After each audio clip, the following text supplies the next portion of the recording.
Thank you. It is often said that we have extraordinarily short memory in Guyana. And it's not true. Our people remember things for a very long time. But sometimes we are prone to block out from our memory things that traumatize us as a nation.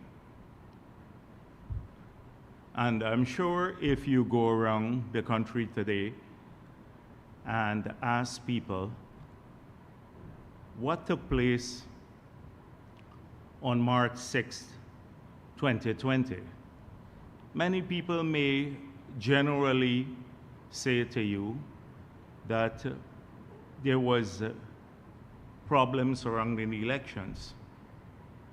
They may say to you generally that APNU tried to steal the elections in that period. But if you ask about the details, we've blocked the details out. And often it's necessary to refresh the memories of our people so that we don't repeat the same mistakes as a country of the past, and so that we become more vigilant when our freedoms are under threat. And trust me, a few years ago in 2020, those freedoms were under severe threat. We would have been a very different country had APNU prevailed in the aftermath of the 2020 elections. And the fact that they did not prevail is because of the vigilance of the people of this country and also of the support from the international community. And so I looked at what happened, went back into the newspapers on March 6th of 2020. And on March 6th of 2020, today's date, but several years ahead, we had massive protests at Lusignan, in Cotton Tree, and at Bush Lot. And a number of people, particularly young people, came out because they had been following the events of the previous 4 days, and they saw what was taking place. That right before our eyes, APNU was trying to steal the elections through fraudulent declarations, and they were going to have none of it. And the attempt to steal the election was so clumsy. You'd recall Mingo's actions, Lowenfield's action, and then even the declaration, the fraudulent declaration, which was signed by Mingo, but only required the signature of the RO, had on that document, the declaration form, the signature of Valder Lawrence too. Now, where there is no requirement for a political party to sign this declaration, this is an official document of GCOM, where there is no room for signature from any party. Only the RO's signature should have been there, but Valder Lawrence countersigned the official declaration. So, as I said before, it was a clumsy attempt, but a pernicious attempt to steal the elections. And it foretold a lot of dangers for this country had they succeeded. So people had seen this, it was playing out in the newspapers and the public domain, and they decided to come on the streets, to have none of it. And among those who came on the street were a significant number of young people, young men and women, whose future was at stake. And they were met with pellets by an order from the administration at that time, the PNC, to fire into the crowds. People who would normally, these were peaceful protesters, who were protesting, which is their democratic right to protest, and were protesting for a particular cause.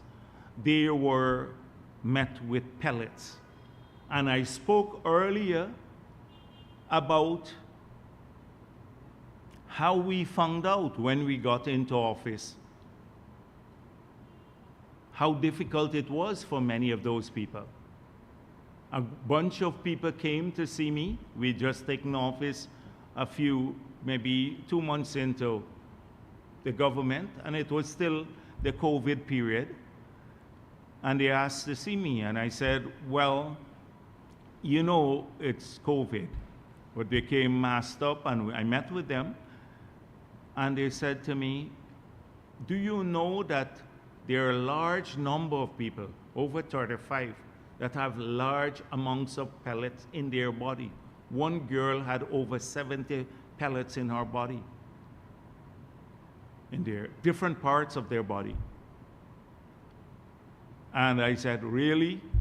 And then it almost took several months thereafter, we sent them to have the pellets removed.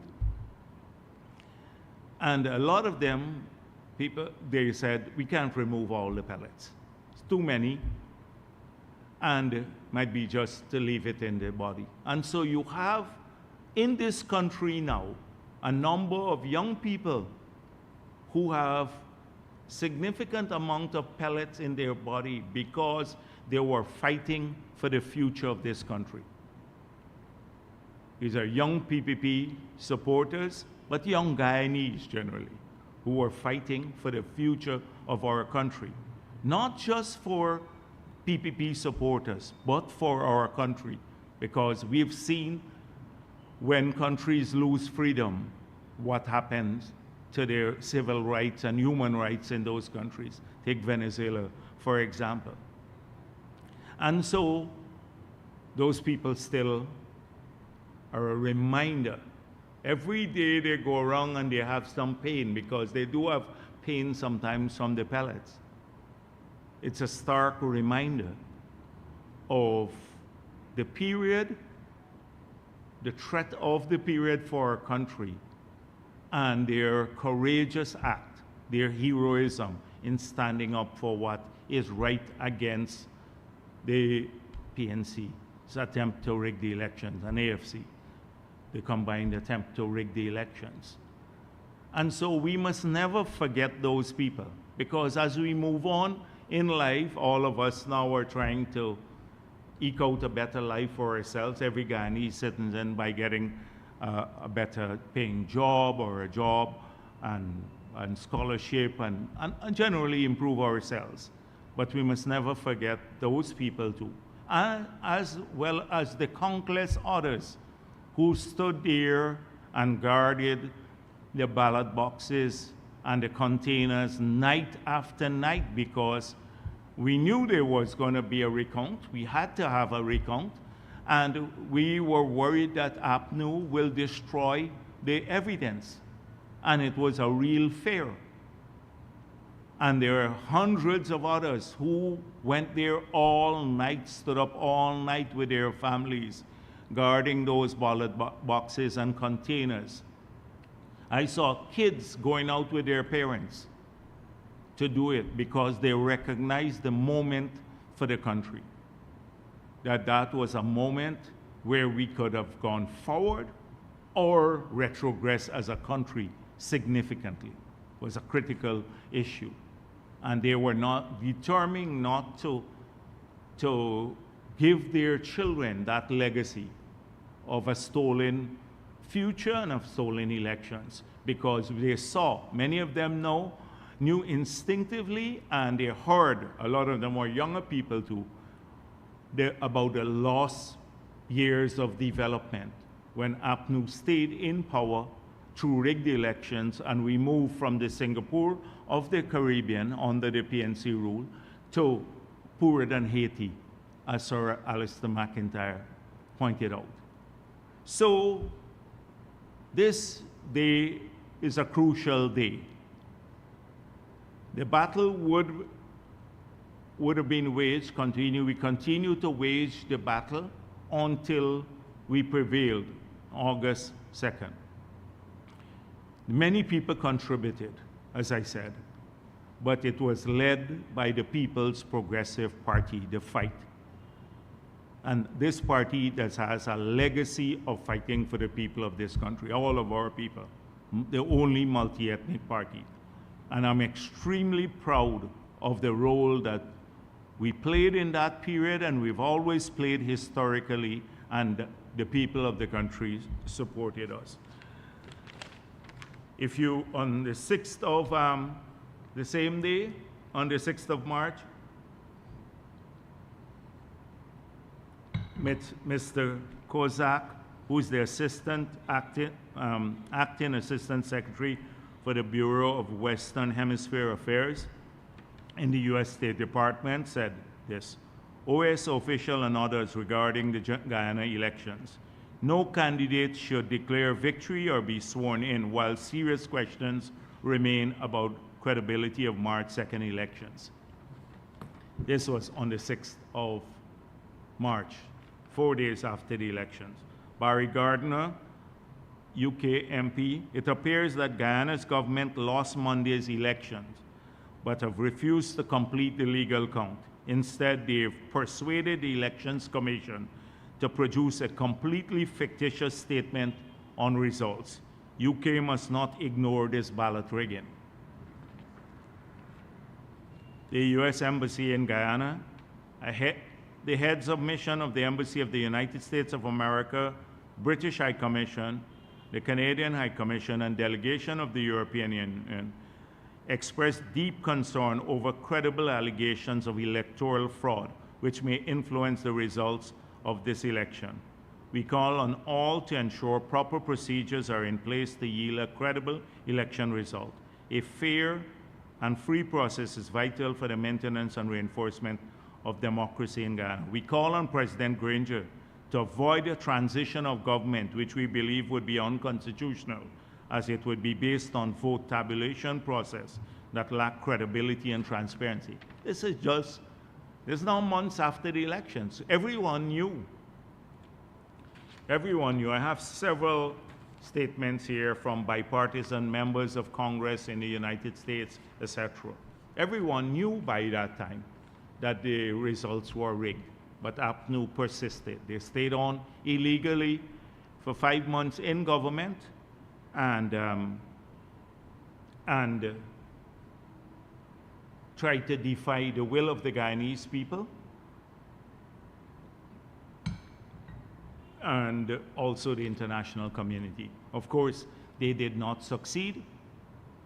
And this is the same party that talks about rigging of elections, is today building an entire smokescreen for preparing for the impending loss of the elections, because they will lose the elections, and they're preparing the smokescreen to claim again that it's the PPP that sought to rig the 2020 elections. And they would want to claim that we are rigging the elections now again. It's so transparent. This is the same party that said they have the statements of poll, but the statements of poll are still missing.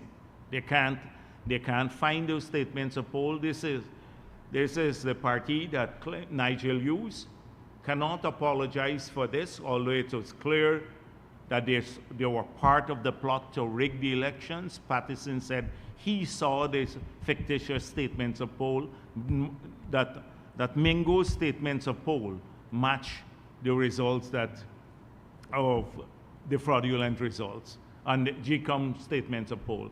A blatant lie. Nigel Hughes is still doing the review. Until now, the review is now being completed to decide what role they play. So have no doubt about it. It is who are contesting these elections. The people who have this sordid record, and against the People's Progressive Party, that is a national party, that is the only political party.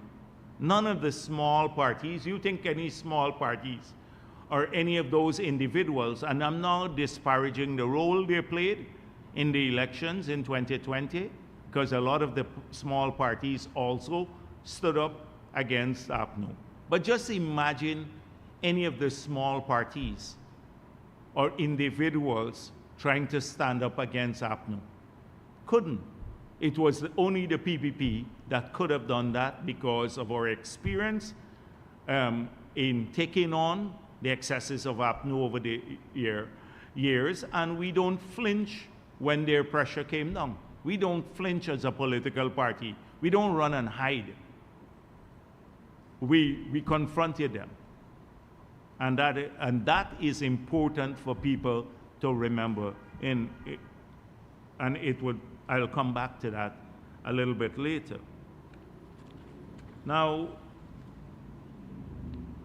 I saw the mayor of Georgetown backing down from the attempt to do a revaluation of people's properties in the city.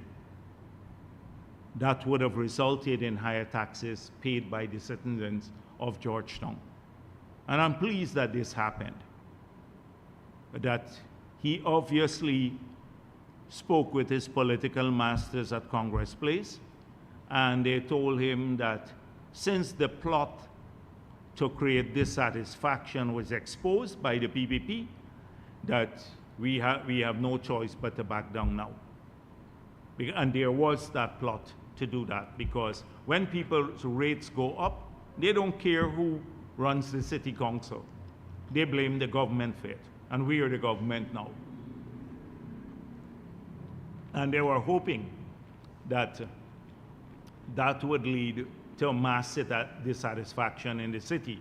You recall the same sort of thing they did around local government elections. A lot of rumors, and I anticipate in Georgetown, new set of rumors soon as we get closer to the elections. The rumors in Georgetown were that we will raise people's rates if we won the elections, rates and taxes. 2, that we were building the boulevard because we wanted to sell out people's property on the boulevard in Georgetown. 3, that we'll remove all the vendors from the roadside. The people wouldn't be able to sell anymore. We'll remove all the people who are squatting, along the banks of the canals, etc. We've now had to buy the amphibious excavators to go in the canal simply because we didn't want to disrupt people's properties. But a bunch of rumors apart from the racism that they spread at local government election. So I anticipate soon that they're going to be doing this. I saw something, and they're doing colorful little bits of things. So don't believe PPP lies. Safe City, that this is what APNU did. Now that they brought in the National Broadband Project. Now that project was a project that the PPP left in office, the broadband project. It was a project that we left when we left government. We also left from the LCDS funds 17.2 million United States dollars to do a project for hinterland connectivity and national connectivity outside of the project to put in cameras around the whole country. And they claim that too. They have nothing to claim as original. So they claim that now, that they were the ones talking about Safe City. And we will get a lot more of this sort of thing in the future. So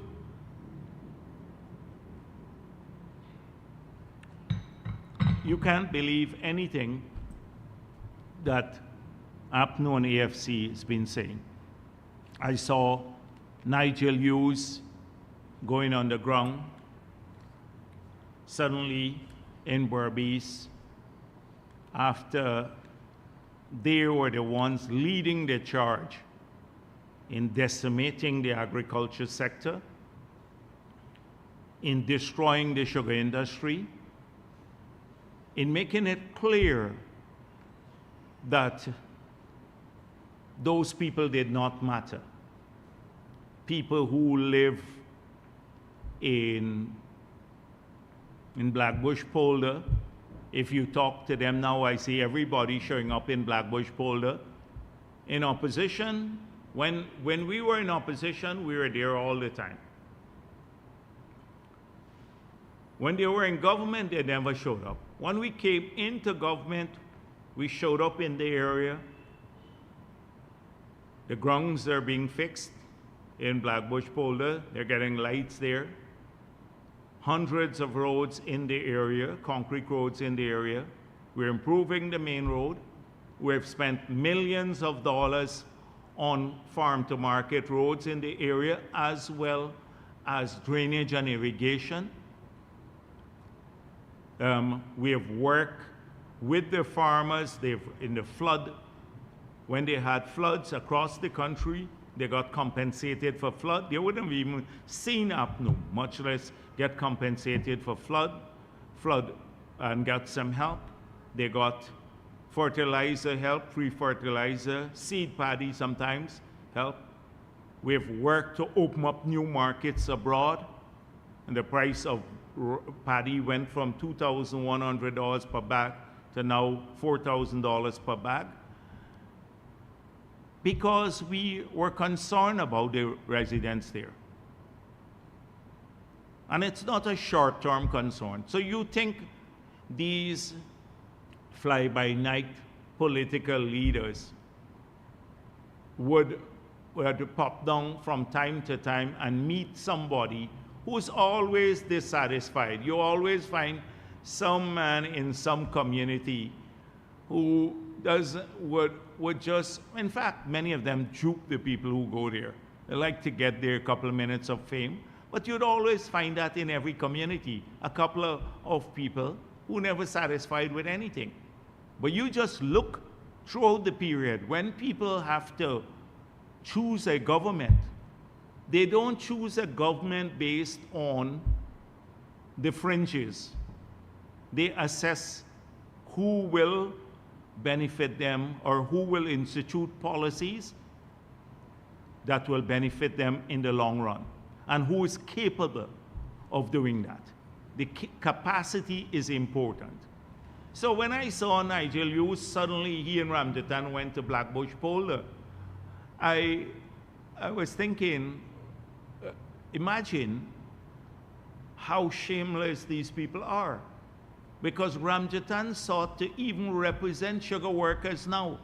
The people who devastated the sugar industry until now don't want us to spend any money on sugar, who sent home 7,000 workers, who didn't give them a salary increase for any of the 5 years, although they promised them 20%. Promised massive $9,000 a bag for paddy, came down to $2,000. So you have to be extraordinarily shameless to show up and with a straight face talk to people in these communities about your care and concern and about development, and mutter about policies because they don't have policies. One examination of their presentation in Parliament or when they go to a press conference would nullify, negate all of the lies that they tell on the ground, because their positions are so far apart. What they say when they go to the communities and what they actually do when they're in government or have to speak about it at a national forum. And they consistently, APNU and all of the others, they've harassed people doing agriculture. First, because they thought maybe it's the PPP base, but now you have people of every race in agriculture across the country. That's what we're doing it. But they have a mindset against agriculture because they think it's a rural activity.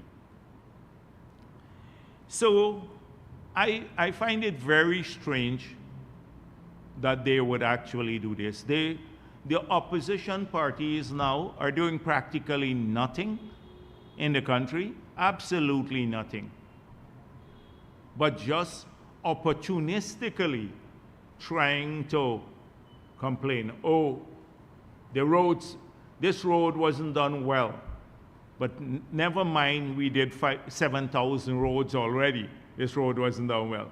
Nobody will pay serious attention to them. So let me tell you what on there, I see a lot of them going to the rice industry too. And I'll come back to Mr. Mohammed because he has been doing this too.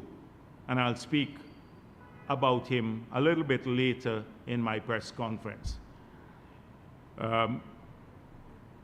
But the opportunism is palpable. It's so blatant that only a person who is blinkered would not see the opportunism of these individuals. They have no concern whatsoever for the farmers, but they think they can go down and, because we're approaching election, and dupe them. So we always had this phenomenon. Valda Lawrence knew that we were going to upgrade the Repentir Cemetery in Georgetown. Our plans were there. We decided to fix all the roads through the cemetery, put up lights, upgrade, because we want to change the whole area. People can go visit the cemetery, etc. It's in a bad shape. She then moves to put a motion in Parliament so that people would think that when we move to do this road, the roads in the cemetery, that it was Valda Lawrence who caused us to do the roads. It's opportunism. They see it all the time. They know, for example, I see them putting up another motion in Parliament, the PNC, to ask the commissioner to enforce the law where people are using sirens on private vehicles, on the flashing lights. Now that they know President Ali has given instructions already, it's illegal. It's illegal. You don't need to go with a motion to Parliament to do that. You just need to call on the commissioner to do it, because the president has instructed him that these people are abusing the siren, etc. They're installing it privately on private vehicles. It's abusive. I have the siren, and many times I don't use it except when you come to traffic lights and stuff. Some of these people, private vehicles just blaze through all the time, everywhere. It's ridiculous. It's causing discomfort and anger among people. But they put a motion. They know already our public position is this is illegal. It should not happen. The police need to enforce it. So they do this opportunistically. So then they see the budget. They see we have budgeted for different things. They go to the community again and say, oh, we are lobbying for your road to be done. We're lobbying for this community center to be built. They know the budget profile already has money for that. But of course, we have not gone to the community as yet to start the work, because once the money is budgeted, you have to do designs and tender and stuff like that. The people, the residents in the villages don't know that. But they're going there to say, we're lobbying for this. So when it comes, they say, we lobbied for it, you got it. It's blatant, it's opportunistic, and it's happening again. So this thing with the rice farmers, I see some clowns running around saying, oh, they're supporting the rice farmers. So, one, where were they last year? When last year we had a similar situation where the rice prices were lower than what the millers ultimately paid. And last year, what did we do? We gave up the commission of GRDB to get the rice prices up to $4,000 per bag. That is for a bag of paddy. That was done last year. But last year was not close to election, so they didn't need to go and talk to the farmers. This year, the international prices came down. The millers said they would pay between $3,500 to $3,700 a bag per paddy. The yields were higher this year, though, over 9 million bags of paddy. High yields this year, and that's great. And it reflects a lot of the support we're giving to the industry and the new varieties and all of that. So, big supply response. People are getting more paddy. The price came down this year, so the millers said they'll do that. The President Ali had 2 meetings for the millers. Before him, Minister Zulfikar Mohammed had had several meetings with the millers and farmers, but we don't necessarily publicize, but we already said to the farmers, we're working on this. Weeks ago, I came to the very press conference and said, we're working to get the price up, that we're concerned about it. I see people claiming now that the government only acted because especially this Azruddin Mohammed, I saw him claiming today, that the government acted only because of him. Now this guy, you gotta be delusional and deranged to think that's the case. You have to be utterly delusional and deranged. But again, it fits in with the opportunism that we have seen in the past, and preying on the same farmers. Now people complain, every time we go to community meetings, people complain about issues, water issues, etc. We listen to them, we fix it. But if you think that the rice farmers of the country don't know which government supports them, as the miners now know, because APNU told them that they were going to support them and then shafted them. The miners already know this now, and the sugar workers know this, and the public servants know this, and the joint services know this too, because we didn't take away their 1-month tax-free bonus, we gave them back the 1-month tax-free bonus, and the pensioners know this too, when we double the pension. You think people don't know?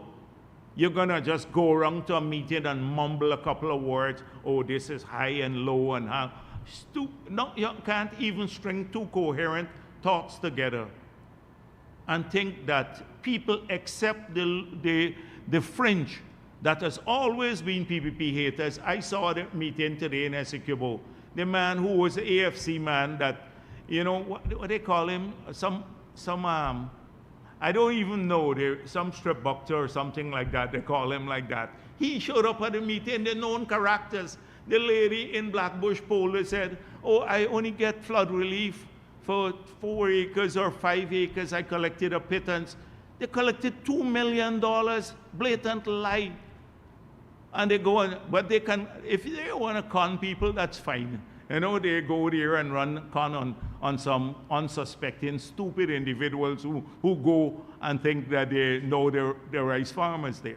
But it's the usual suspects. Show up at all these meetings. We've always faced that. They were with AFC. They migrated to some other party, but in significantly smaller numbers now. You recall how it used to be in the past. In 2015, when we went underground in Essequibo Coast, they bought into all the FC lies. And a mass number of people, I had one meeting, I had not even decided to join back the campaign as yet because I'd left office. And we had a massive meeting on the lawns of the State House there. Frank Anthony, I think, was with me. And people said they're not going to support the PPP because they were lied to by APNU that the Petro-Caribbean deal, that the money was being kept by the government and was not being passed on to the farmers, and that they will pass it on and give them $9,000 a bag for paddy. Lied to them, people believe. We had mass uprising on Essequibo Coast and that. To see a couple of people go up, and because some of them think they can get a small freck, that's fine. Fine. So they think they can. It's very different now, and they're making a big political impact because you can post a couple of images on Facebook.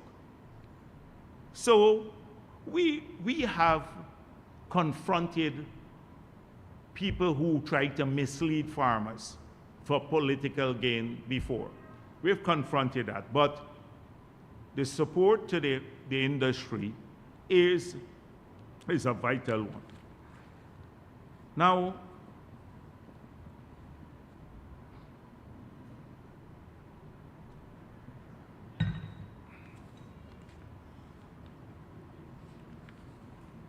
for several months, I've been asked here by various persons. Last week, it was Dennis Chabral, what I think about the Mohammeds. And I made it clear at that time that I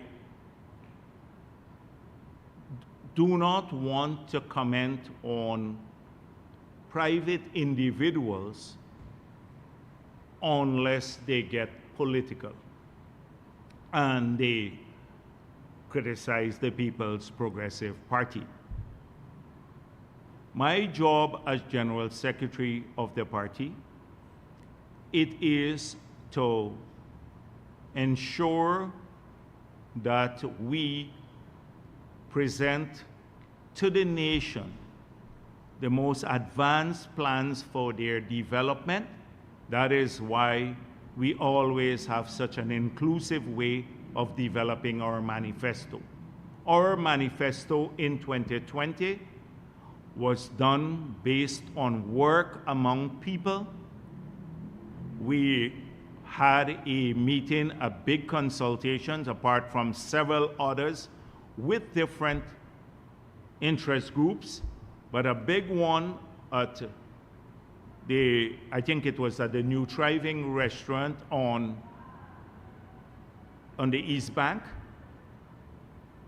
President Ali spoke, I spoke, and then we had major contribution from the floor about what we should focus on. When we completed that process of engaging people, we came back to the drawing boards. We look at the financial implication of the promises, because we had the experience of being in government. You can't just, like APNU, promise things and you can't deliver. Like they're promising now to share out twice as much as we're collecting from the oil and gas sector. Everybody knows it's lunacy. So we put it through a framework, did the testing, and we launched the manifesto. The manifesto was about creating more jobs for people, which we have done. More people are working today than ever before, and this, you don't need to be pro-PPP to accept that fact, that more people today have jobs than had jobs in 2020 or any period in the APNU government. We didn't send home people en masse like they did. We didn't put in place policies that led to cutting output and employment in mining or forestry or agriculture. They've all expanded under the PPP. we had a pro-job policy, and the budget has supported this, and it has yielded results. We said we want to make sure that people have the best education in the world. We made some promises. We're fulfilling those promises. Free education, spending more on our children. Same thing with healthcare. That's why we're building all the new hospitals. We thought everything out before we put it in a document called a manifesto and offered it to the people of the country. The PPP did that. That's how we approach people's lives, and we take it seriously as a major political party. Second, so the PPP also has to ensure that we just don't make a promise, that we deliver on the promise. That's the role of the PPP. And then thirdly, it is to make sure that people do not criticize us unfairly. Criticism is fine. I encourage it. Last week I spoke of people posting civil works that's not done up to standard on social media to bring it to our attention. Which government would want to do that? Because I said, if you see a road in your community that's not being done properly, and we're paying for this to be done, post it on social media, and then let's pay attention to it. We'll pay attention to it. Which government does that sort of thing? But we want to encompass and co-opt people to be our eyes and ears on the ground, because we cannot have oversight in every community, and many times the contractors or the engineers may be delinquent. That's the approach we've taken to governance. So we're not immune from criticism, or we're not hostile to people who criticize or what may be perceived as criticism, because many of them are PPP supporters, die hard, but they're concerned about the road, and that's rightfully so, rightfully so. So we're not saying we should not be criticized, but people who criticize unfairly, might job us unfairly, especially people who are crooked and people who have no past of achievement or working for people, we take umbrage at that, and we'll defend ourselves. We're not a eunuch-based party. We're a party that has strong credentials for fighting for people, etc. So we will respond to people when they come after us unfairly. So in that context, I had stayed away from the Mohammeds totally, because they were not identifying the PPP, nor they say anything that I perceive, although they may have been doing it privately, as political. And I made it clear that in this country, where PPP will always defend the right for people to freely express themselves, to freely form whatever organization you wish. We will support the free media, even if we don't accept, like a Kaichor News, that they would be reflective of the truth, but we support their right to exist because we are a free country. That's the ethos that we come from. That's the philosophy that we would always carry. But that doesn't mean that we are not going to defend ourselves. So I saw Mr. Nazar Mohammed making a number of statements, or a statement recently, that seeks to create the impression that he is either a victim of PPP excesses or to justify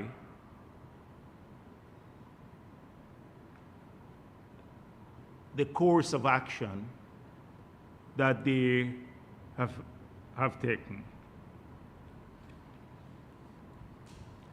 So, first of all, I'm going to go through this based on issues that were raised by Mr. Mohammed in his statement, one issue at a time. So the first said that myself, Nazar Mohammed, and my son Azruddin Mohammed, along with our two companies, have been sanctioned by OFAC. OFAC is an arm, the financial arm of the American government. And I've been very silent on this. And then he goes on to say that this has affected his company.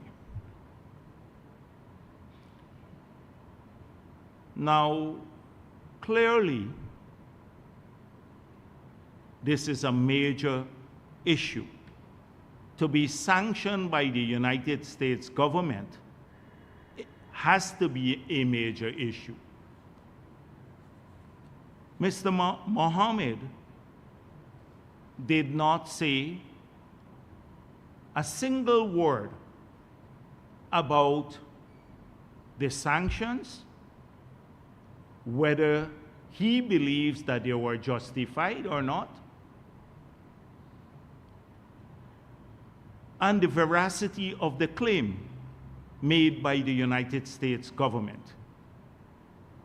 The United States government said that Mr. Mohammed and their team Mohammed and Azruddin Mohammed and their companies exported 10,000 kilograms, smuggled 10,000 kilograms of gold out of Guyana and evaded over 50 million US in taxes.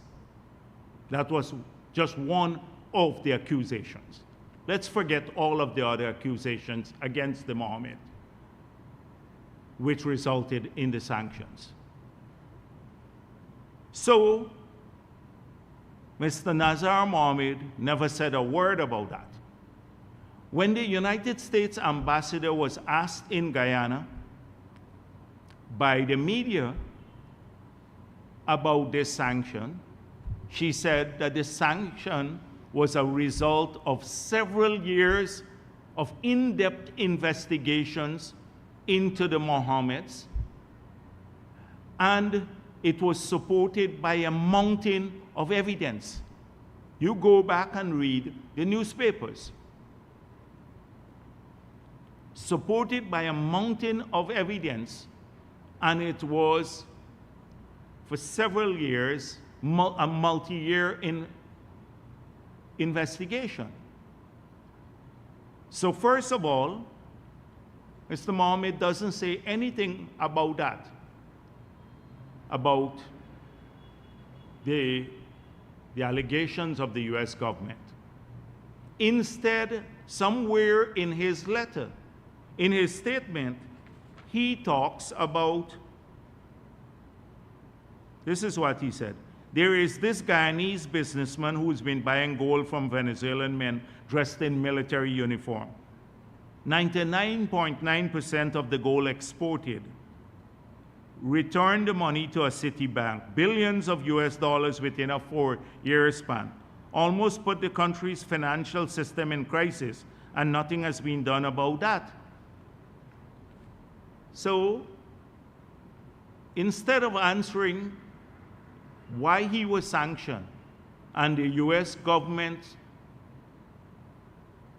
allegation, not allegation, they said that they have evidence to support it, the claim that he evaded 50 million US dollars of taxes and smuggled all this gold.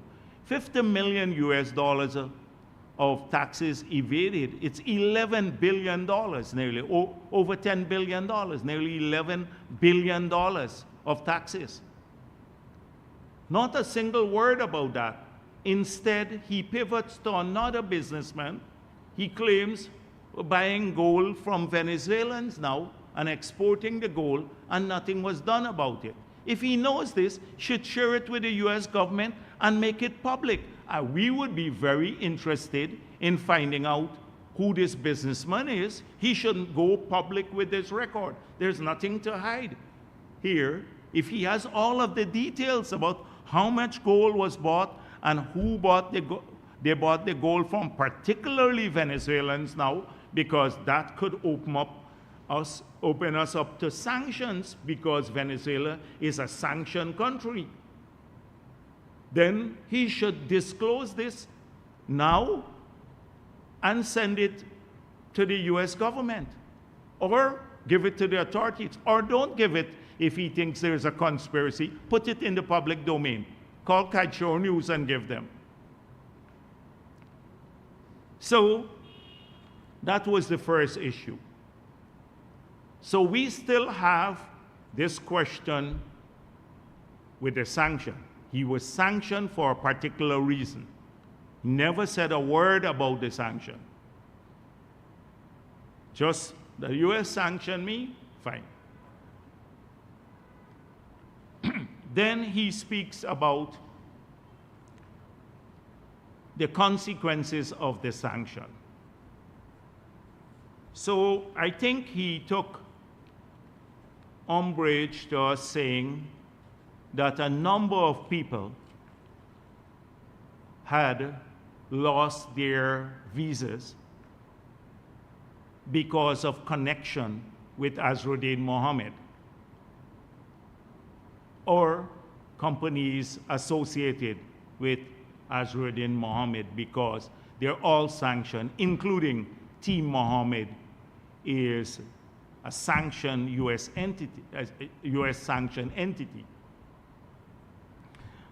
So he claims that he knows of people who are close to the PPP administration who may have lost their visas for whatever reason. So again, I will urge him to make public all of the names of the people close to the People's Progressive Party or the administration who have lost their visas, apart from those who lost visas because of Azruddin Mohammed association with him. So he's free to do that too. And I hope he does this. But it's a gross misrepresentation to claim, as he did, that it's only American companies that could face sanctions if they associate with the Mohammeds. It not only misrepresents it, but the facts are so evident because they are in the release issued by the United States government when he was sanctioned. They were sanctioned. So what did they say? If you look at sanction implications, it speaks about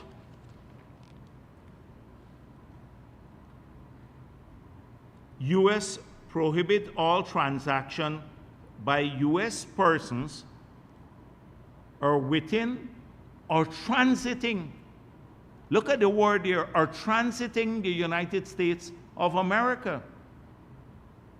So, if you are a non-US citizen, but you transit the US, you go to the US on vacation, or you transit the US, you are subjected to sanctions too. It's here, it's evident, very clear as daylight. He was misleading people. And further, after speaking extensively about US nationals, it speaks about, this is a paragraph that would be clear to anyone in Guyana who could read and understand, and most of our people can read and understand. It says, in addition, financial institutions and other persons that engage in certain transactions or activities with the sanctioned entities and individuals may expose themselves to sanctions or be subject to an enforcement action. Not just sanctions, you can be subject to enforcement action. The prohibitions include the making of any contribution or provision of funds, goods or services by, to, or for the benefit of any designated person, or the receipt of any contribution or provision of funds, goods or services from any such person. So if you receive a contribution from the Mohammeds, you can be sanctioned here too. This is clear as daylight, and it speaks about any person, not US nationals here. So it was very misleading to claim that it was the sanctions were only against him and he could not do business, or the family, and they could not do business with US entities. Basically, it put at the sanctions put at risk anyone or any institution anywhere in the world, including in Guyana, of being sanctioned themselves or being subjected to an enforcement action if they do business with the Mohammeds or receive a contribution from the Mohammeds. That is, if they make any payment to the Mohammeds or they receive any payments for the Mohammed. So, who lost their visas? Now, he said that Daily News and Critic are surrogates of the PPP. Now, we don't control the Daily News. We don't control Critic. So let me make that clear. They're not surrogates of the PPP. The PPP, if you want to hear our position on a matter, you come here, I speak about it, you ask me. I don't hide behind people to talk about our positions or news entity. Which are the surrogates of the Mohammeds? Because I know for sure that they're paying large numbers of people to carry the message, including social media influencers. So who are their surrogates? What about their surrogates? He's talking about PPP surrogates. We don't deal with these we deal with these organizations the same way that we deal with anyone else. But you don't need a third party to hear our views. You hear our views directly from us. So he claimed that they've been saying a number of people lost their visas because of association with them. And he claimed that it's PPP because of association with the administration, Irfan Ali's administration.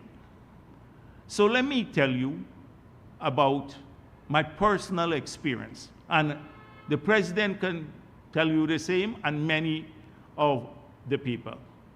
I've had entertainers who complained to me. They were called, when they traveled to the United States, they were taken to secondary and questioned for hours about the connection with the Mohammeds. Entertainers, because somewhere they received some maybe contribution from them.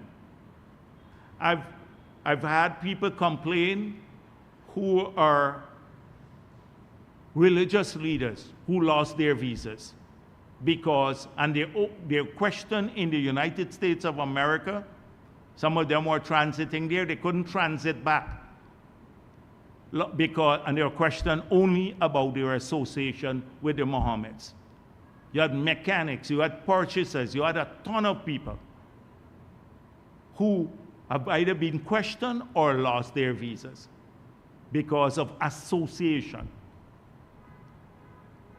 and when they go into the US government. So that's why I said a couple of weeks ago that numerous people, when asked by the media. So notice, none of that, but it's, oh, people are losing their visas because of the association with government. This is obfuscating the issue. This is sidetracking the main issue.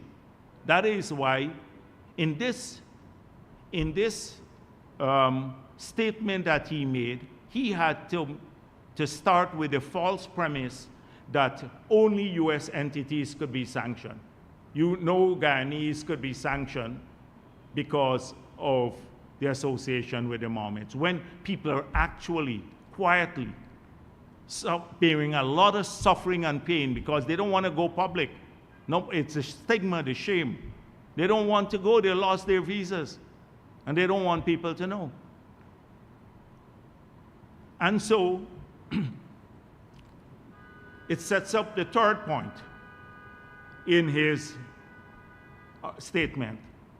He said that he's been treated badly by all of the entities. He lost his cambio license, his mining permit was canceled by the government.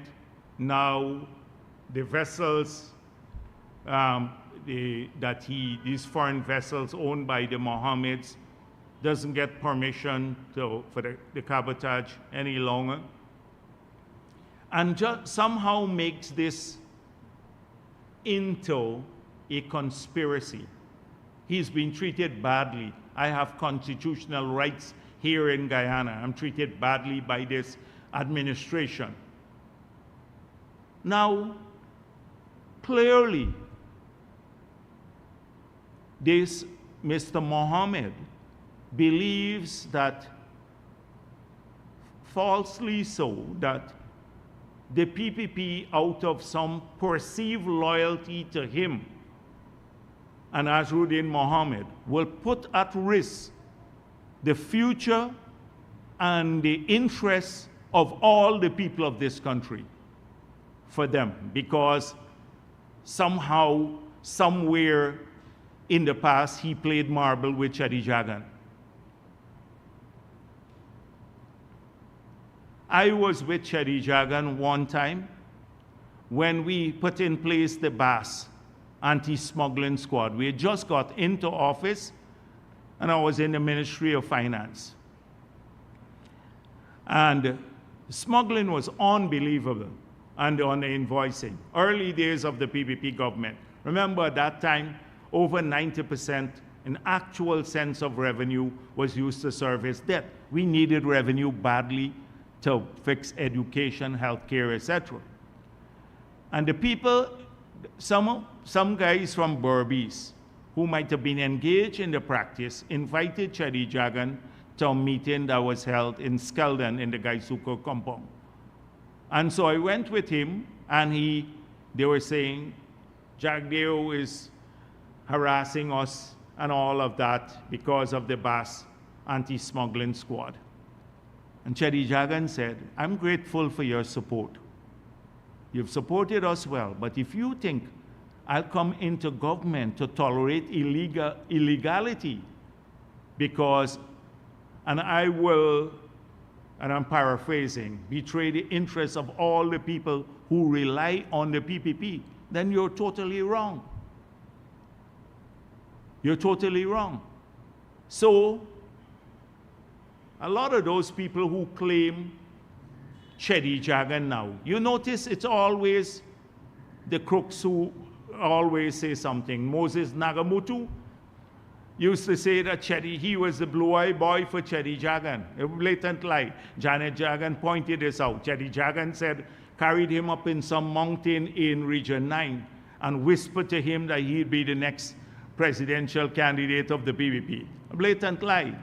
Ramjatan loved Chadi Jagan after they both tried to destroy Chadi Jagan party and link up with the PNC and AFC. Destroy his party. Now I see this again.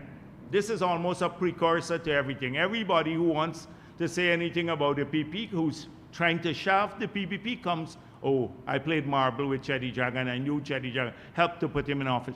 I was here at Freedom House in 1992. Mr. Mohammed spoke about that. I was here.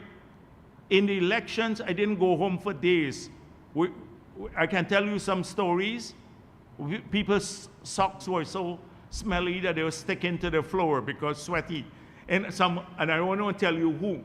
One of the persons. When Freedom House was attacked on that day, we were the ones downstairs trying to defend it. There was a stage right there, and we lined up some bats there.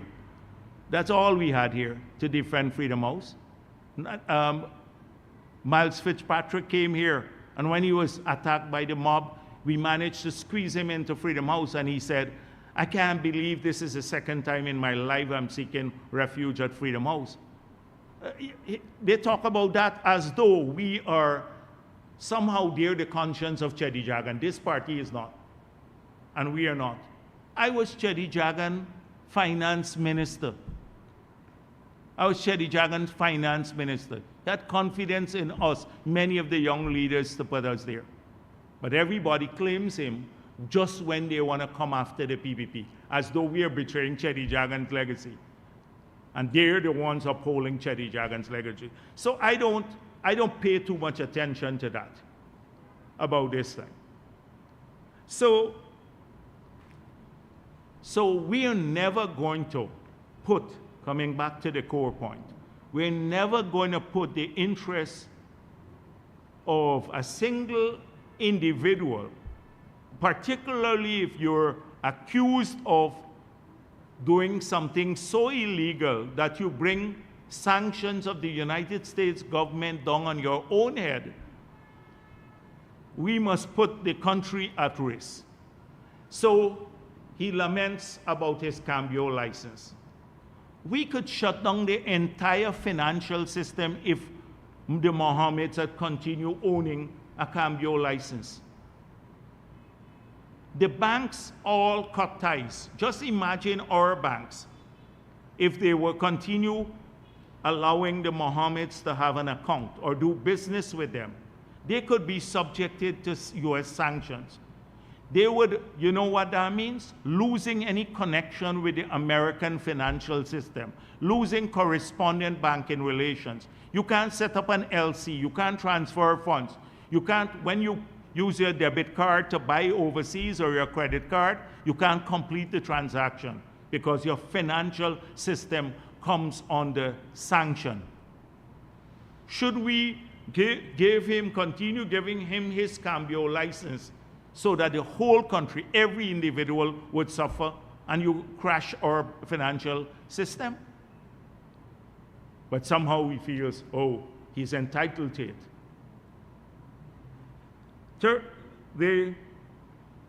That's one. I can go on here. The same thing with any payment to the government. The government cannot do business with the Mohammeds. It exposes us to the risk of sanctions. Not because we are vindictive or we hate them, but they're the ones who got sanctioned because of the investigation. These are the consequences of the sanction. But they want us to defy the United States government sanction and risk the lives and livelihoods of our people, all of them, in Guyana. So that is why we have had to disengage. And people, everybody, the banks disengage, and most people disengage too.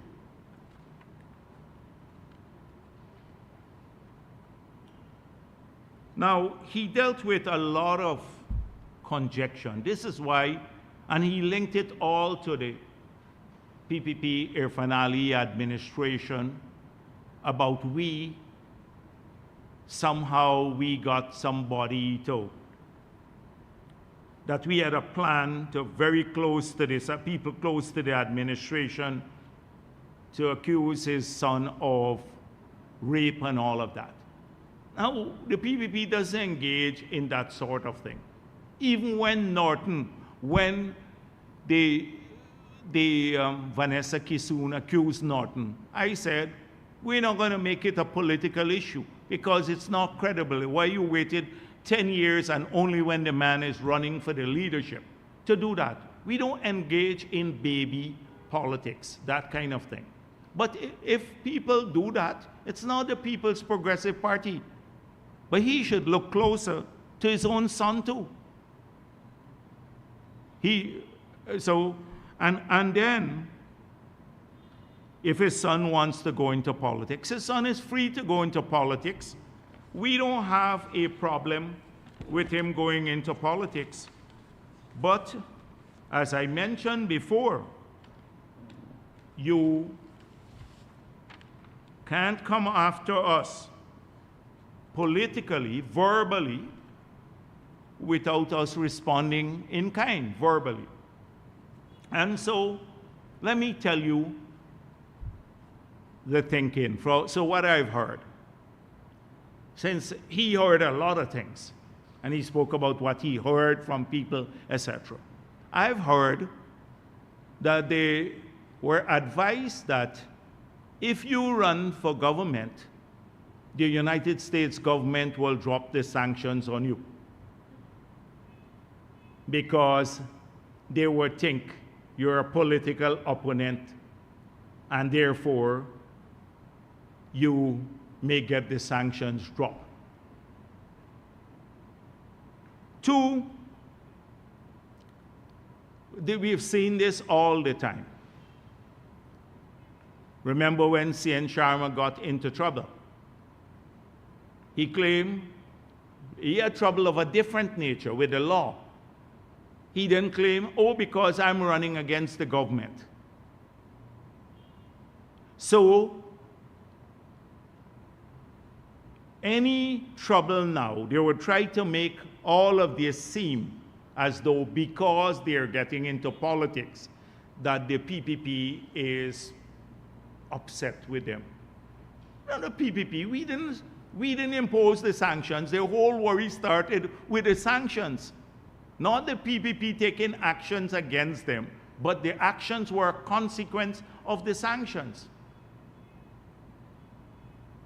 Consequence of the sanctions. So, this is the thinking, I think. Oh, if we run, the US government may drop the case against us.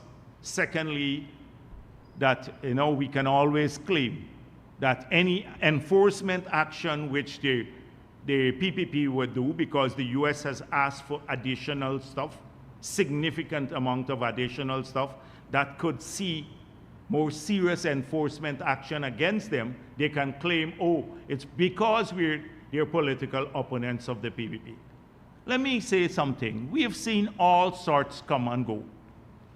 So people believe because they have a social media following that they can't even write and post on. You got to get other people to do that. That translates into political support. We've seen the Sharma phenomenon, etc. You've got to be extremely delusional to think that what people say to you because you're sharing out some money on the ground, that would translate into votes. And by the way, about sharing out money, I hear a lot about this. If you evade, as the American government claimed, $11 billion in taxes, you could easily spend $200 million or $300 million on giving it out. You still have $10 billion of evaded taxes, and give it to a couple of people, 100,000 here, or build a small house for them. So what's this big deal? And is it done as a cover to ensure that there is no strong enforcement action? Because it gets magnified. One house, 20 people say, oh, he's building more houses than the government. Somebody said that. One of their fictitious people they put there. And then it's not true. But you know how social media is and stuff like that. But at the end of the day, People will fool him. But if you're evading on one instance $11 billion of taxes, that's a good business to be in. Evade 11 billion, as the US government said, and then spend 200-300 million on handing out. You know, who operated like that? It's the Pablo Escobars of the world. They give out some stuff like that. But let's go on. So I don't have any doubt that at some point in time he'd find common cause with the PNC. This is the same PNC APNU playbook. Because Mr. Mohammed himself said he used to make financial contributions to all the political parties, supported the PPP, but he made financial contributions to the others. I know they've been having links and talks. So ultimately, this would happen. They start off as independent, but in the back room, they get support because somehow APNU believes wrongly, they've always miscalculated, that he's going to make a difference on the ground. On the ground, it's different. So, and I tell you why. So let me just say, I've seen people with political character. And since today, so the reason I'm taking him on today, because he went political today for the first time in a meeting in Essequibo. It was sent to me just now, where he accused some government officials of corruption and basically claiming that the PPP doesn't have any policy for the farmers. And he's worried about me ranting at my press conference. So I just want to say to him, it takes brains sometimes to rant. So let me tell you my own characterization of people. Characters are important in politics. So you know the Amerindian community suffered enormously under APNU. They withdrew tons of support, fired people, etc. Pure assault on the Amerindian community. No movement forward. Stopped the land titling activity. Nearly 2,000 CSOs cut their budget. No assistance whatsoever. You know the same thing happened with the rice industry. So the rice farmers were told this was a private sector activity, no help from the government. So I have seen who stood up in that period for the Amerindians and the rice farmers in the 5 years. All of these people were missing. It was the People's Progressive Party. And I started off by telling you about one party that can fight off APNU and the others, because they come heavily sometimes, using the army, the police, etc. They planted special branch in my office. That's the kind of assault. But because of we're battle hardened against them. So I have met Azruddin Mohammed on a few occasions. And I think he is a wannabe gangster who can string two coherent thoughts together. And if he had to confront APNU, he would shit a bucket load. That's my characterization, and I will say that publicly. You can't just and he talked about ranting at press conferences. You let him have a press conference. Don't rant, just talk policy. Put him there. Can't mumble 2 words. You think about, imagine how incredibly stupid he is. He evaded the taxes on vehicles and then went and posted how much he paid. The act of arrogance, $98 million, when he is supposed to pay like $400 million. Now when GRA says, hold on a minute, we saw what you posted, and they go after him for the additional taxes, he thinks it's a conspiracy. It's an act of phenomenal stupidity that could only come from a mind like his. And so, it's always, I've seen him talk disparagingly about Zulfikar Mustafa. Saying Zulfikar Mustafa, the executive secretary of the party, implying he's corrupt today at the meeting. And talking about he has a constitutional duty to listen. Now, two persons went to the meeting. Mustafa has been working his ass off to help the farmers for many, many years. Where was this guy? Busy evading taxes. For years, going down underground, meeting with them, trying to get them to better, more water, helping, even now, for months working to get higher prices for the rice farmers. And you disparage him about a constitutional duty to listen to people? Zulfikar can speak about policies. He does that on every area. Compare the two. What about his constitutional duty not to smuggle gold, as the US is saying? So he talks about constitutional duty of Mustafa. Can you compare an Irfan Ali, who will be our candidate, with any of the others? Any of the others who are running? Irfan Ali is battle-hardened. He was a minister before. He did a ton of work. He could speak about energy security or security, food security. He goes to the UN. He represents us, talks on the border issue. Complex thought process. He's educated. And you're going to compare him with anyone else? People who can't mumble 2 words coherently, but because they drive a fancy vehicle and just post picture. And with this thing here, even I'm tempted to like some of the thing because I don't know much about the vehicles, but there are lots of PPP people who would just go there for entertainment. It's like I said before, Taylor Swift got millions of people, maybe even more than President Trump. She said, vote for Kamala Harris. What happened? Nobody translates. There's a difference between entertainment and politics. People look at the lives of their children and stuff.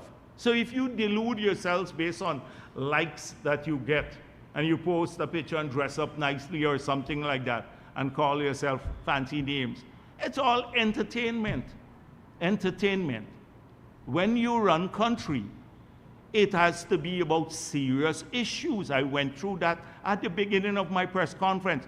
Our framework for analysis of policies, etc. So, when I see this, you're going to disparage people. Today he did that with the minister, and he crossed the threshold when he started disparaging the minister. You were talking about corruption in the government. The same thing APNU did in 2015. You were sanctioned for massive corruption. You were sanctioned for massive corruption. Look at the Reuters story. The Reuters story, they said they would sue Reuters. U.S. probing Exxon contractor, that's the Mohammed, in Guyana for smuggling drugs and gold. This went international. This is a Reuters story. And you were talking, imagine the audacity of telling the farmers about the minister being corrupt today.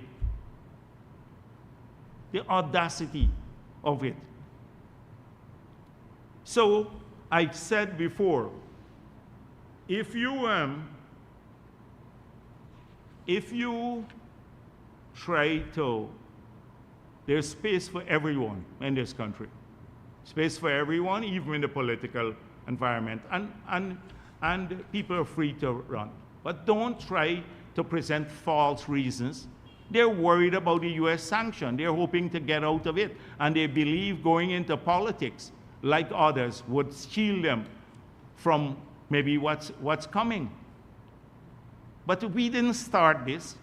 We didn't do the 2.5 years or 3 years probe into them before the sanctions came. It was the US government, multi-agency US government, involving several levels of the US government. The ambassador said we have a mountain load of evidence against them. So to make it look like, oh, they're being subjected to some conspiracy, PPP conspiracy, is all nonsense. And so today is the first day I'm speaking about it. I'll have many, many more, much more to talk about on this matter, because he crossed a line today and he went after the Minister of Agriculture. A person who I know been working in the sector day and night. Day and night. Zulfikar Mustafa been working day and night to assist people. You go and tell the farmers, oh, he's corrupt. So, and that's it. He couldn't even mumble their thing properly. Talking about, oh, they exported the rice as stupid. I wish you would have a press conference like the one I'm having, so you could answer all the allegations and unrebut me, basically. I wish that would happen. It would never happen, because they've been shielded by a slew of people who prepare all these things and then post it for him. No original thought in there. Not a single original thought. And so I think I'd end there. Thank you.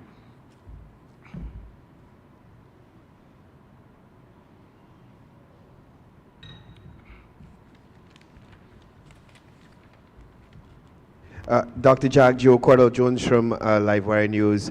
Since we're on the Mohammeds, is your party concerned about reports of what appeared to be support buying by Azzuddin Mohammed during his visit? I forgot to mention one thing about the assassination. So the father said that somewhere he heard about some issue of that his son may be assassinated. This is like just to give him profile, as though the PPP sees him as a threat, implying like it's the PPP, but he left it deliberately vague. So he needs to go public to the father and say who is trying to assassinate his son. He needs to put it, send it to the police force, go and make a report now, so that there'd be a report as to who. But definitely not the PPP. That's not the way we work. His new partners, the PNC, that's the way they work. They killed Walter Rodney and the others. We don't work that way. We don't work that way. But he is free to do that. And I hope it's not coming from the other big people they're associating with. That may be where the biggest threat comes from. But I don't know. He has a duty to do to the public. It's sympathy they're looking for, as though he poses a threat to the People's Progressive Party. We have fought off people who are smarter and more well-resourced than he has been. Smarter by a million miles. Yes, go on. What was it about? I forgot about that one. Yeah, Dr. Jagdeo, was asking if your parties are concerned about reports of what appears to be support buying by Azzuddin Mohammed during a visit to various communities.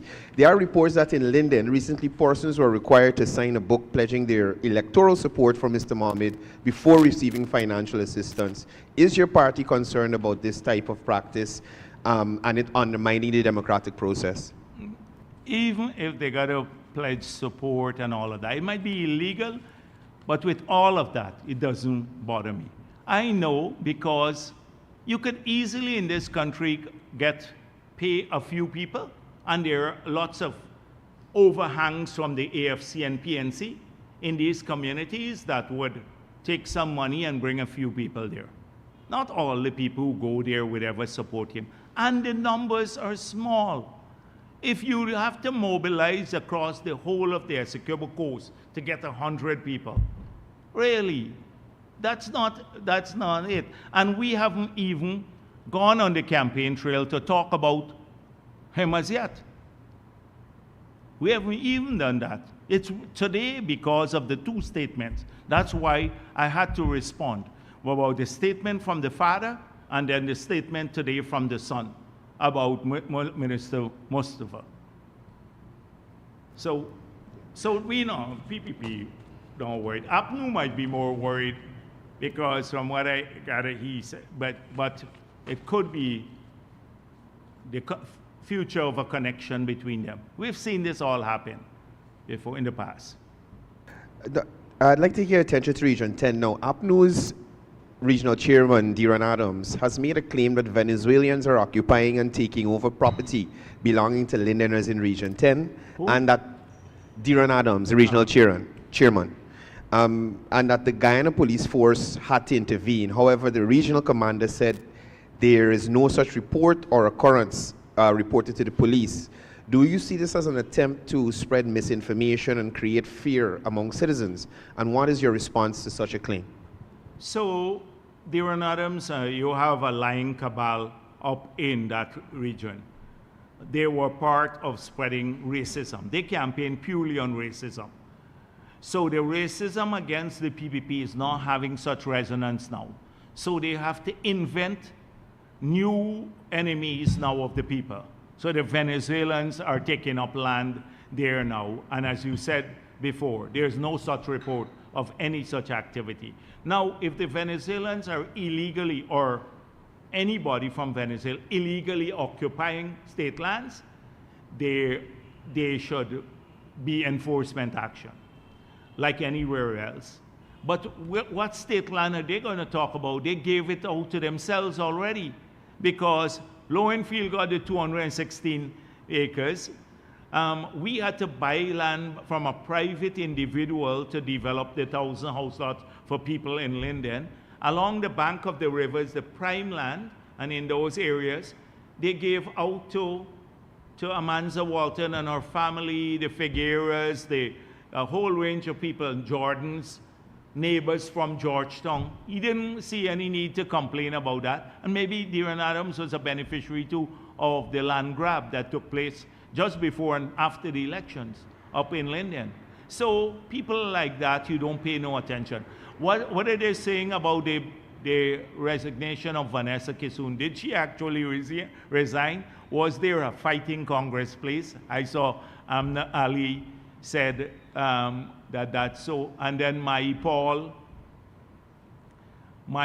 tried to respond, and then Amna Ali skinned him up about his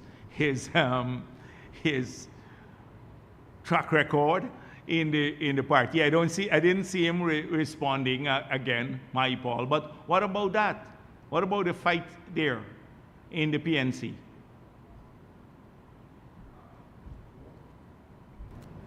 One more quick question. Could you comment on the plans for Venezuela to hold elections in Essequibo on the matter that Guyana had filed to the CCJ today, the ICJ today? What? There has been a report that Venezuela is planning to hold elections in Essequibo, and could you talk to us about the ICJ filing? The thing is that you've seen our position on these matters. You've seen the international community come out against it, including CARICOM. So our positions are known. We will pursue this at the ICJ. It's contrary to the provisional rulings of the ICJ. We will continue with all of our partners. We have strong support from the United States State Department. We have it from the UK government, the French government, everyone. They believe, and more importantly from CARICOM, all of our neighbors, that it's not only a breach of that agreement, not the ruling of the ICJ, but the Argyle Agreement. So Venezuela is in a weak position. And the infantile rant by several top officials in Venezuela by calling President Ali Zelensky, I think it's somehow in their warped framework of analysis. They think if they were to do that, that somehow it may change the U.S. long-standing support for Guyana on the border issue. It's such an infantile, a childlike, a baby-like rant from some of their top officials. Good afternoon, Luan Williams, DPI. Sir, first of all, is there a special schedule for public servants who haven't received the $100,000 cash grant? I don't know, but if there are public servants who haven't received this, I would suggest that you ask the head of your agencies, wherever you are, to make contact with Ashni Singh. He is in charge of that, and let him make contact with Ashni Singh, and that should be easy to do. There was some problems with that, because what happened is that people were registered at their workplace, but they gave their permanent address when they registered. So if you register in Office of the President, but you live in Region 3, then the check may have been sent to Region 3. And so now they have to retrieve the check from Region 3 to get it back to the agency if you want to collect it here at the agency. So there was that problem that we've had. So we will, but if you have details of this, get it to my office or anywhere else, or your permanent secretary, or even the minister, the subject minister, and they can sort this out easily for the public servants. I've seen the numbers, and we've seen a significant number of checks handed over. I want to urge people again, they don't have to rush to encash the check, because there is no time, the 3 days time limit again on the check. And we will continue working to ensure that everyone gets their checks. People call me and said if their relatives went abroad and they can't pick up the checks now, I said to them, the checks would be there when they return home. Don't worry about that. So the bulk of the people have already received checks. Secondly, questions have been raised over gold programs that are being run by the ISDC and the University of Staffordshire. Yes. And some people have expressed concern that the goal is all a scam. Yes.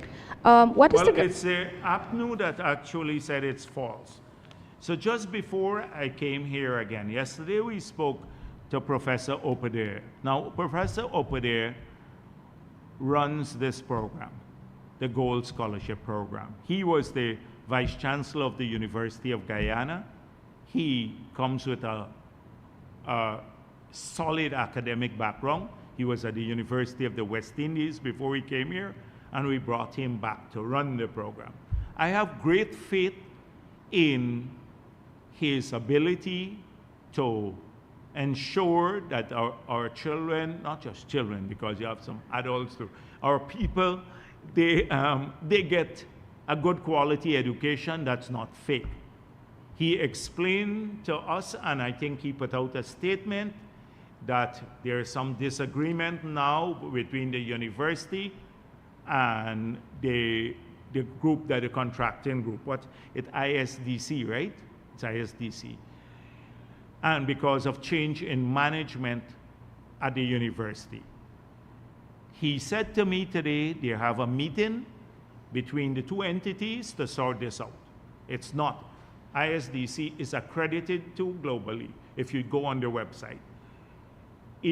So today, he said he's awaiting their completion of the meeting in London to know about the way forward. It's not fake, nothing is fake.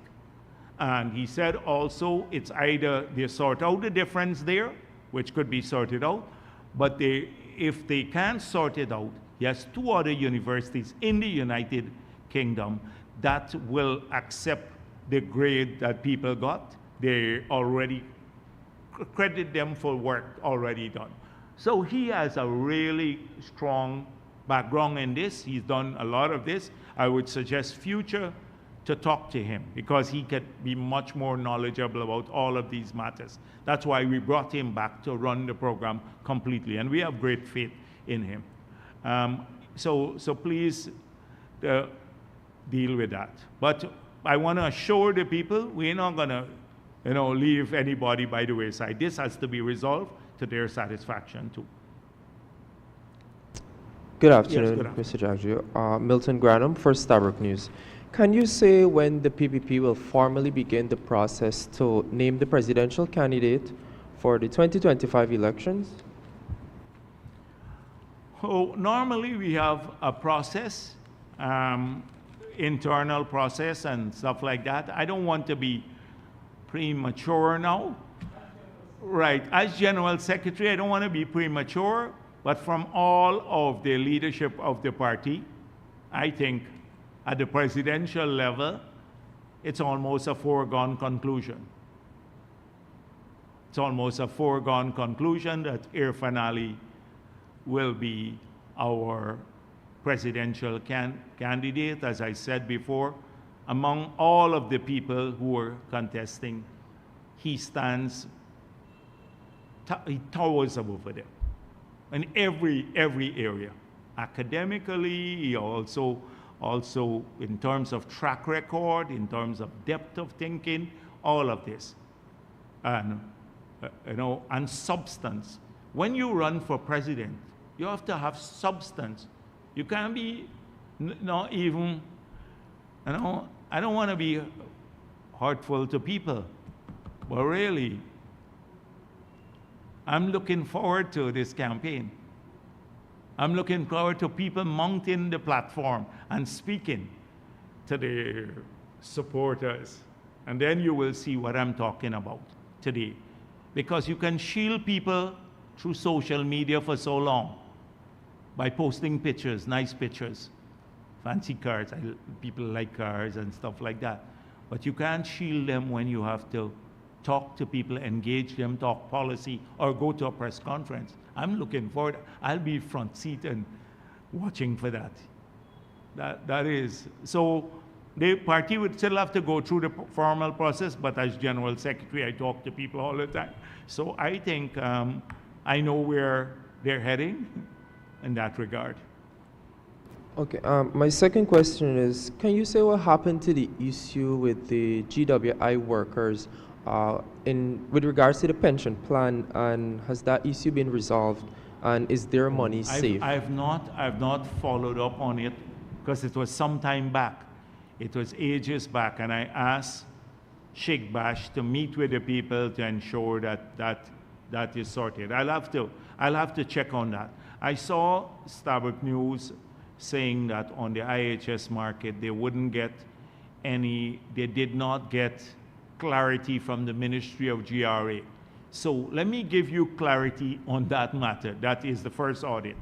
The audit, there is no room for engagement for the $214 million. The only thing that the ministry has to do now is to decide how we settle this. Is either through the process, they have a prescribed process in the PSA, you have to go through that process, which could ultimately end up at arbitration.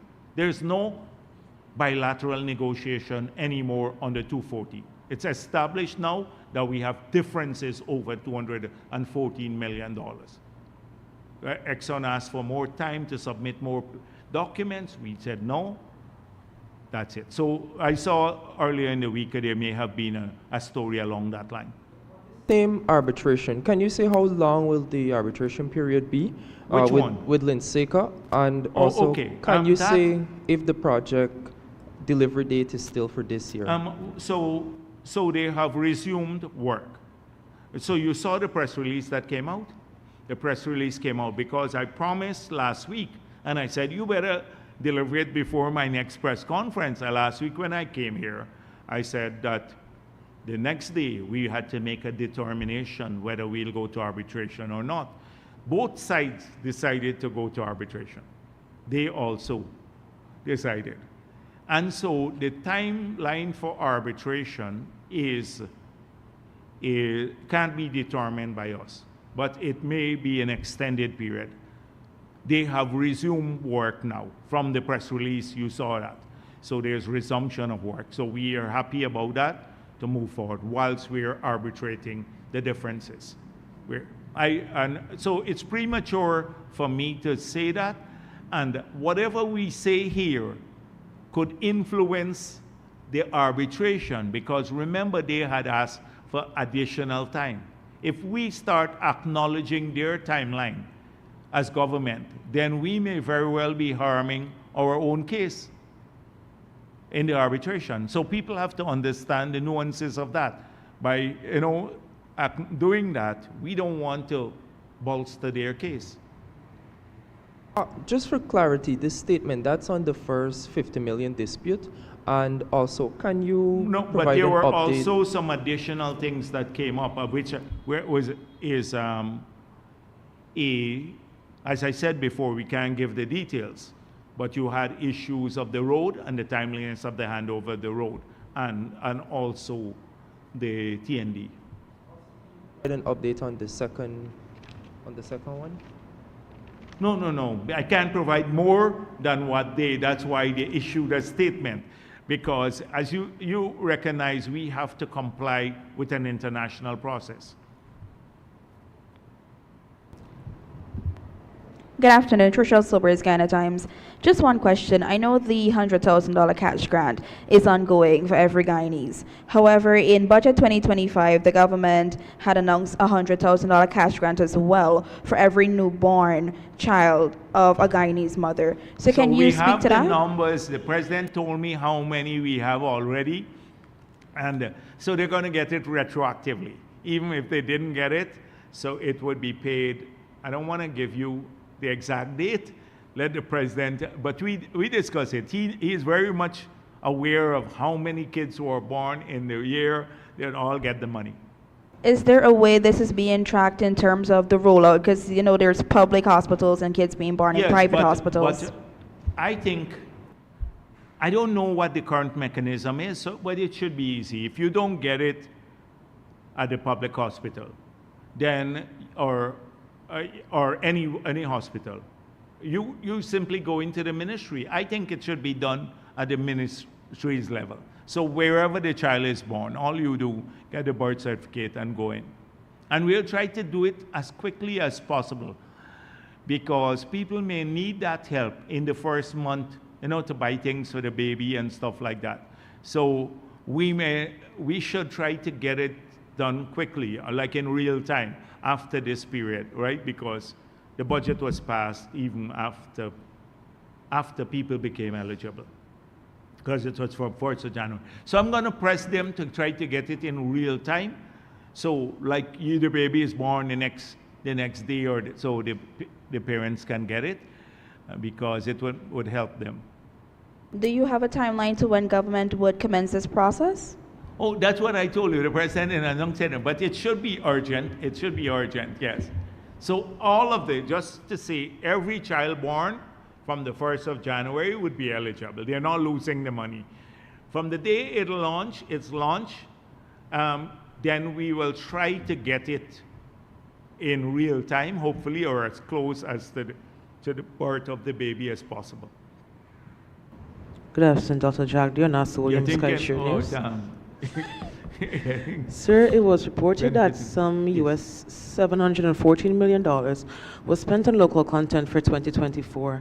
My question to you is, can you say, was this verified, and can you assure the public that the majority of the money has gone to local companies and not the middlemen, taking into context that you would have said recently that government would have been doing some investigations to look at these companies that were putting Guyanese companies to front, and then they were middlemen and then getting on to Exxon? Yeah, so right now, the $700 million that you speak of, I'm happy that it happened. It's a substantial sum of money, nearly $150 billion of procurement opportunities going to Guyanese companies. So these are all Guyanese companies based on the definition and what they presented, because they got the certificate of local ownership, basically. Or some of them, I can't estimate, some of them may be engaged in policies where the way it's structured, that they're front. So that has to be an ongoing investigation. We've identified a few loopholes that we intend to close when we go back to reform the local content law. Remember, we need to update it all the time. So there are ongoing investigations, but the bulk of the money would be mainly to our local companies, the bulk of it. And we're very pleased that it happened, because it's greater procurement opportunities. That's it. All right.